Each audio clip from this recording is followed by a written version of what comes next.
Assalamualaikum warahmatullahi wabarakatuh. Hai Momil, saya Dr. Duta SPOG dari Kehamilan Sehat Sun City. Saya akan menjawab beberapa pertanyaan mengenai persalinan preterm atau persalinan prematur. Pertanyaan pertama adalah, apa itu persalinan prematur? Persalinan prematur adalah persalinan yang terjadi pada usia kehamilan kurang dari 37 minggu. Kenapa kita harus memperhatikan persalinan prematur? Persalinan prematur harus kita khawatirkan karena janin-janin yang lahir pada usia kehamilan kurang dari 37 minggu biasanya organ-organnya masih belum terbentuk dengan sempurna, terutama paru-paru, sehingga apabila terjadi persalinan, bayinya lahir, kemungkinan besar bayinya kesulitan bernafas. Selain itu, organ-organ yang lain seperti pada otak atau belum terjadi pematangan yang sempurna, sehingga mudah terjadi cerebral palsy atau terjadi kecacatan pada bayi yang telah lahir tersebut. Selain itu, pada organ penglihatan juga belum terjadi pematangan secara sempurna, sehingga bisa terjadi kebutaan. Bayi-bayi persalinan prematur yang mana yang memiliki resiko paling tinggi? Resikonya semakin tinggi apabila persalinan terjadi pada usia kehamilan yang semakin muda, terutama pada usia kehamilan yang kurang dari 34 minggu. Pada usia kehamilan lebih dari 34 minggu, biasanya pematangan paru sudah mencapai lebih dari 60%, sehingga angka harapan hidupnya menjadi lebih tinggi. Pertanyaan berikutnya, apa saja faktor resiko dari persalinan prematur? Ada beberapa faktor risiko pada kehamilan yang bisa menyebabkan persalinan prematur.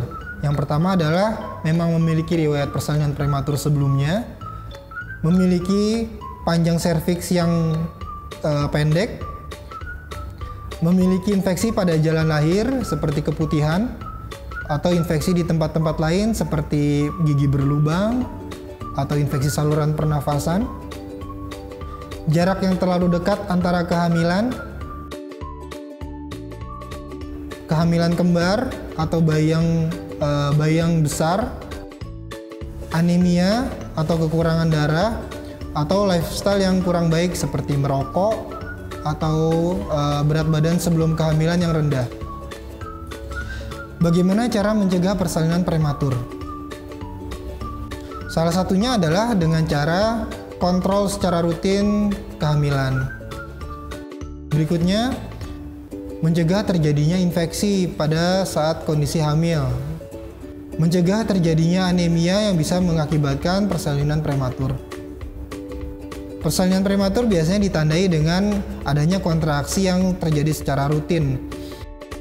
Seperti kontraksi pada persalinan, yaitu 10 menit sekali atau lebih dari itu. Bisa 2 kali dalam 10 menit atau 3 kali dalam 10 menit. Kontraksi semakin lama semakin intens dan semakin kuat, dan tidak ada perbaikan walaupun ibu sudah beristirahat atau sudah berubah posisi.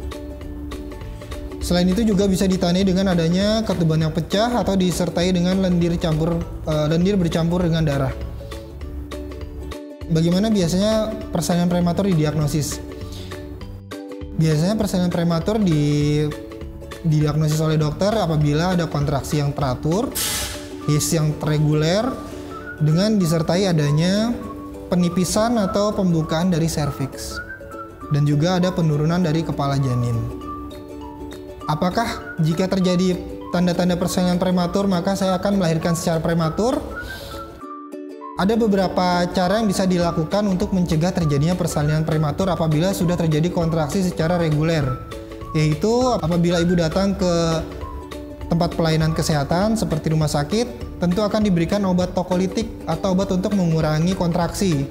Selain itu juga bisa diberikan obat-obatan untuk pematangan paru, sehingga apabila janin terpaksa tetap lahir dan tidak bisa ditahan, maka paru-paru janin diharapkan sudah bisa lebih matang, sehingga janin bisa lebih siap untuk bernafas di dunia luar.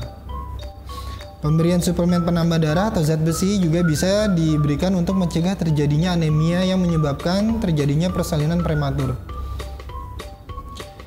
Bayi-bayi yang lahir secara prematur biasanya membutuhkan perawatan yang lebih lama dan mungkin memerlukan tempat di intensive care dan juga membutuhkan biaya yang jauh lebih besar. Demikian beberapa pertanyaan mengenai persalinan prematur yang bisa saya jawab. Apabila masih ada pertanyaan-pertanyaan yang belum terjawab dan masih ingin ditanyakan, bisa tanyakan langsung ke Kehamilan Sehat Sun City atau Bekasi Barat. Jangan lupa di like, komen, share, and subscribe.